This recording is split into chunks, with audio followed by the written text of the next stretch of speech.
Fixtures released this morning. I guess it kind of feels like football's getting a bit back to normality with that. We faced Salford away first game. I mean, what are your thoughts on that? It's good to see the fixtures set in stone. It's going to be a busy schedule, we all know that. And it's a pretty difficult start in terms of the first couple of away fixtures especially. I've not looked at the betting odds, but I'd imagine Salford are up there. Salford and Bolton are the ones who've invested heavily in their squads. So to go to one of the favourites first game of the season away from home is going to be a tough test, but certainly one we're looking forward to.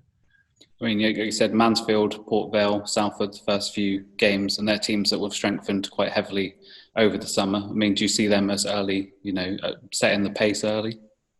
Possibly. It all depends who starts well. It depends who's got a sensible structure and system.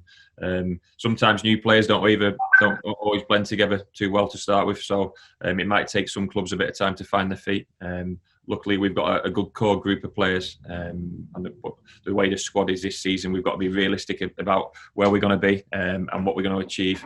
But certainly lots to look forward to. And going away from home to Salford, first game of the season, will certainly be an eye-opener for some of those young players. But then we've got some good home games in amongst that first run of fixtures as well. So generally, we've started seasons pretty well last couple of years, and we'll be certainly aiming to do that again this season. I mean, you're expecting a busy schedule as well, but looking at October, 7 league fixtures in that month. I mean, it's going to be crucial that we have a fit squad and all these youngsters are ready to go, won't it? Yeah, definitely. Look, 7 fixtures in October. It's like I say, I'm excited because we'll have to use these players. There's no excuses. They're first team players. They can't be seen as young academy players anymore. They'll get their opportunity. You just said it there: 7 fixtures and 7 grueling fixtures in October in the second month of the season. So it's exciting because we'll see how they respond. We'll see how they cope. It won't be under such pressure as previously because there'll be no fans there or no fans there for a certain period of time. But they'll go with our backing and they'll go and play with our backing. And hopefully they'll step into these moments and these games with a bit of confidence behind them. We're learning a lot about them on a daily basis, and we're learning a lot about them during pre-season as well. We know they've got to improve in certain areas, but it certainly won't be for the want of trying. I mean, speaking of October as well, the talk from the government is that fans may be allowed back in some capacity. I mean, from our perspective, I guess it's good that we've only actually got one home fixture scheduled in September in the league. So there's, fans may not miss too much of the action at St James Park. I think there's still uncertainty. I've got to be honest with you. There's still a big chunk of unknown in terms of what's going to happen. And obviously football's a big aspect of people getting back to normal life, but it can only be done if it's safe. We can see throughout the north at the moment how towns are still shutting down and in lockdown, and a lot of those towns are places where we're meant to be playing fixtures. So it remains to be seen what will happen with that. That's something out of our control, something that when it happens we'll support and we'll look forward to. I'm sure it won't be on the same scale as what it was previously in terms of the actual capacity and the reduced numbers. But what I will say is whoever does come to these games has got to be sensible and have got to respect each other. But then get behind us and give us as much support as they can. They won't have seen us live for the best part of 6 or 7 months, so it'd be great to get out and watch football again. But we've got to be mindful that what we're still going through at the moment. I mean, it's good to see home on Boxing Day again against Forest Green Rovers. Probably our most local fixture now, so that's always a good occasion, isn't it? Yeah, the local games are the best games. They're the ones the fans enjoy the most. They're the ones with the good away following, which always brings the best out of our home crowd. And we always travel well in numbers when we go to the more local ones. Even our more local ones are probably 2.5 hours away. And then we've got a lovely fixture on the 2nd of January to look forward to in terms of a small journey up to Barrow. But that's what the league is this season. I've just touched upon it there. There's a lot of northern clubs, a lot of travelling, a lot of fixtures in a short space of time. But still, you've got to look forward to it. You've still got to get excited about it. I'm excited about the group of players, and the fans will hopefully get excited about these fixtures. We can talk all day long about it being a tough test, first game of the season away against Salford. But I'm just excited to see how my players cope with that. And the fans always look forward to those new grounds to visit. Like you mentioned, Barrow on the day after New Year's. Hopefully they'll have time to recover from the hangovers. And and Bolton all come second half of the season. So hopefully, there'll be some sense of normality and fans will be able to go to those games. I'm looking forward to it as well. The last time I was at Barrow was as a player, but I was a goalkeeper. And that's how long ago that was. So probably 20 years ago I played at Barrow as a goalkeeper. and it was always a tough place to go back then, and that was when I was living in the north of England anyway, so God knows what it will be like when we're travelling all the way from Exeter. But lots of new grounds. You mentioned Harrogate there. I know their AstroTurf pitch is being pulled up, and they're obviously away from home for a certain amount of time, or ground sharing with Doncaster. So it still remains to be seen what will happen when we go there. But new places, new challenges, new places in the country which our fans haven't been to. I think people have probably a chart at home where they tick off grounds they've been to and grounds they've visited. We want them to visit the best grounds they possibly can. But in terms of the league this season, there's some good places to go. I mean, being Exeter City, we can't not mention the travel around the country. I mean, the condensed nature means we've got a lot more midweek fixtures, and unfortunately some of those are to Morecambe, Grimsby, Colchester and Scunthorpe. I mean, not the closest of places. I mean, do you find that a little bit frustrating, or is it just what it is, really? It is what it is. We got no excuses. We are where we are in the country. We love living down here. We love what we are, and we love the fact that people want to come and visit us. But the fact that we've got to travel long distances, that's part and parcel of being an Exeter City footballer or working within for Exeter City. On a Tuesday night, it might make it more difficult in the middle of a week and in the middle of games on the weekend as well. But we don't quite know how we'll be able to manoeuvre kick-off times for both home and away games, which might help us out, might save costs for the club. Obviously, overnighters are expected generally when you travel such long distances. But with the financial position, not only of ourselves, but throughout the league, I think it's only right that a lot of clubs come to, not agreements, but make sensible decisions in terms of kick-off times. We'll try and do that with teams travelling down to play against us. We'll give them as much leeway as we possibly can so they can get back that evening as well and not get back at 3-4 o'clock in the morning when I've got a game another few days later. And hopefully they'll do the same for us. That the cost aspect and the savings that would make would be absolutely huge.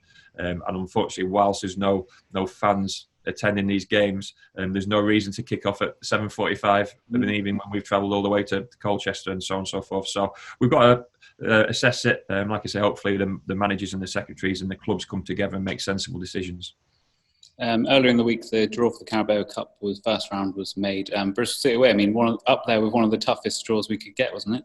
Yeah, it certainly doesn't seem to be too kind to us in relation to that draw. I mean, the only blessing is it's quite a local one, and we can travel on the day. But a team who were challenging close to the playoffs in the Championship last season, as tough as it comes in terms of an opening game, and it could be a game where we're out of possession for a long period of time. But we're going to go down and try and win a game. Simple as that. It could be interesting to see how we react to an opposition of a higher quality, an opposition who should be better at moving the ball than we are. But we've got some good players as well, and if we're true to our word in saying we've got some good players who we feel can play at a higher standard, that's a superb and a great stage for them to do it. With the likes of Randall Williams, he's seen as a player who can play at a higher standard now. He's got the opportunity to go and do it at Bristol City, first game of the season. And what a great stage it is to do that. And the likes of Archie Collins and the young boys stepping forward, no different. They should want to test themselves against the best. And we've certainly been drawn against a good team. I mean, we also found out about the EFL Trophy group we're in, and those fixtures are likely to take place quite early. I mean, in previous seasons, you say that was an opportunity for the younger players to shine, but I mean, does this give even more younger players the opportunity to play? Possibly. But the fact that those fixtures seem to be quite early on suggests that the squad will hopefully be able to cope. But we've used it a certain way the last couple of seasons.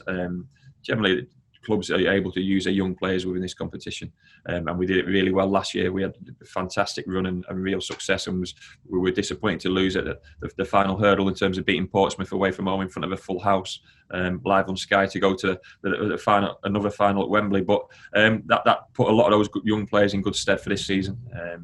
Like I say, they probably got best part of half a dozen games and proper games of football. I cast my mind back to the Oxford game against a higher league opposition, the Ipswich game, which was on a Saturday, and we got some fans through the door, and it felt like a proper league encounter. That's the reason why we would believe in these young players, but they've got to show it throughout this season, and we'll be taking that competition seriously. But we will be playing a young team. I'm sort of giving an opportunity for maybe even some younger players than what we've got within our first team squad. But it's a fantastic competition because it actually earned us a lot of money last season as well. You speak about budgets and financial restrictions, and that competition earned us a lot of money last season, and a lot of that money helped us remain stable. Continuing on the youngsters team as well, we saw Ben Zenon move to Aston Villa this week. I mean, that must be testament to the work the academy staff and first team staff have done to get him to a stage where a Premier League side have come in for him.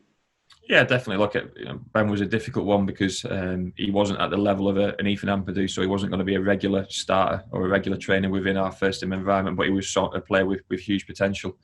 We tried to get him within our group as much as we possibly could. Unfortunately, he was forever going on trial. A lot of clubs who liked the idea of taking him on trial, but didn't actually offer anything in the end. And obviously, he was away on England duty, and he was in the last year of his school as well. So it was a shame because we as a first team environment, we felt we didn't see enough of Ben Kuzeni. And that was just because logistics didn't quite work out. But obviously our fans will only see the name, and they've never seen him play, and that's such a shame. They got to see Ethan Ampadu play, and that they'll understand what a good young player he was. Unfortunately, the likes of Ben Kuzeni and Jay Stamsfield and any others in the future who go before a certain age, the fans don't get to see him play, so they just see a name, and I think that's a real shame because our academy is doing fantastic work, carrying on producing these talented young players, but to lose them before we get a real good chance to work with them within the first environment is such a shame, because that's when they're tested fully in the men's environment, in the men's arena, and in the rigours of lower league football. And they go to a Premier League club, but now they'll be one of hundreds and hundreds of talented young players, and then they've got a really big decision in terms of what they do with their futures.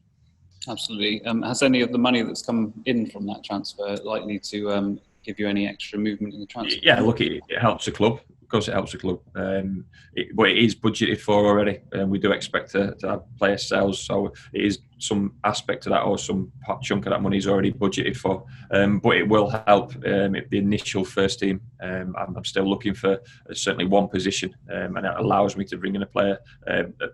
It will still be within certain guidelines and certain restrictions, but it frees up the shackles, so to speak, to a certain extent, and that's always important. We feel we're not far away in terms of the squad, in terms of depth and covering each other's positions, but there's certainly one position I want to address sooner rather than later, and that money will help that. But then the board and the club have got to make sensible decisions in terms of what they do with the rest of that money. I'm sure it'll be invested very wisely, and with everyone's best interests. We saw Tyler Denton take part in trial against Bristol Rovers. Is he someone that you're likely to take another look at? Not at the moment. Tyler came in and he trained with us for a week, and he obviously got the game time against Bristol Rovers. Look, really good profile as a player, similar profile to what we're looking at in terms of recruitment. But Tyler just wasn't quite where we needed him to be in terms of offering the contract. That's not only a reflection on Tyler, but that's a reflection on the group we got here, and the likes of Jack Sparks and Alex Archery. So I've got to be so sensible with any money I spend, and I have to get it exactly right in terms of getting value for money. And there are other players who could come available. The loan market is going to become more apparent as Championship and Premier League clubs are now back in full training, and their younger players will generally go out on loan in the next couple of weeks. So it's something we're still addressing. Look, Tyler did himself no harm in terms of the week he had training with ourselves and his performance against Bristol Rovers, but we just felt it wasn't quite enough to put a contract in front of him. So we move on. We've got a couple more trialists next week, so I'm sure the fans will get excited and start guessing who they are and so on and so forth, or if they come to Tiverton, they'll probably see him play. But it's all about how they perform. They've got to earn a contract, and they've got to somehow add value to this squad. You mentioned Tiverton there. A bit of good news in that, a small amount of fans will be allowed to attend that game. I mean, for the players, I guess it'll be nice to actually be playing in front of, a small crowd again as well. But it's also important that any of our fans do adhere to any rules and regulations that are put in place.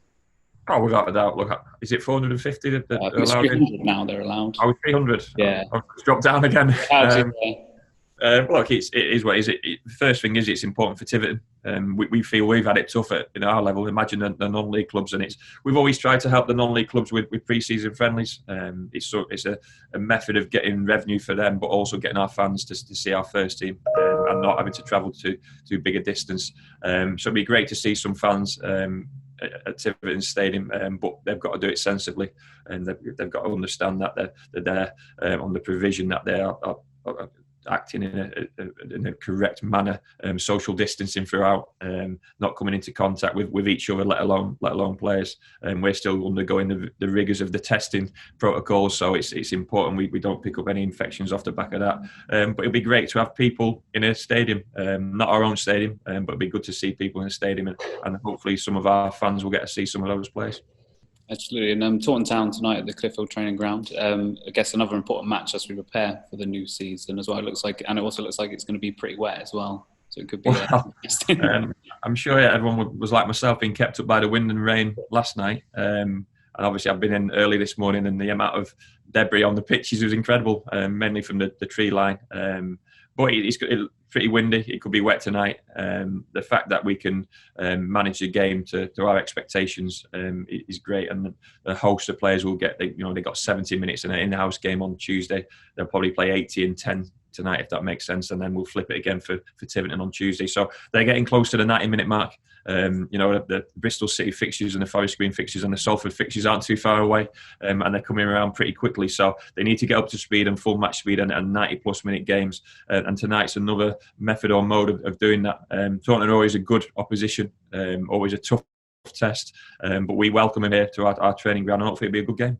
Finally, all things going well, and fingers crossed, we should be live streaming the game on the YouTube channel tonight for fans to watch. So it'll be good for them to tune in and see. Who's doing that for you then? Seth Conway is doing the live stream. So fingers crossed that it works fine, because set expectations now.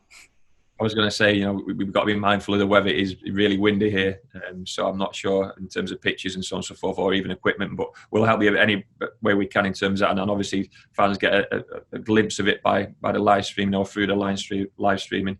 I'm expecting a proper game of football tonight. Like I say, we'll try and get 80 minutes or as close to 80 minutes for the majority of the senior pros within that starting 11, and then some will come and play 10-15 minutes at the end. But this is what the pre-season is all about: competitive games of football we want to win, but games of football where you get your sharpness and your habits back.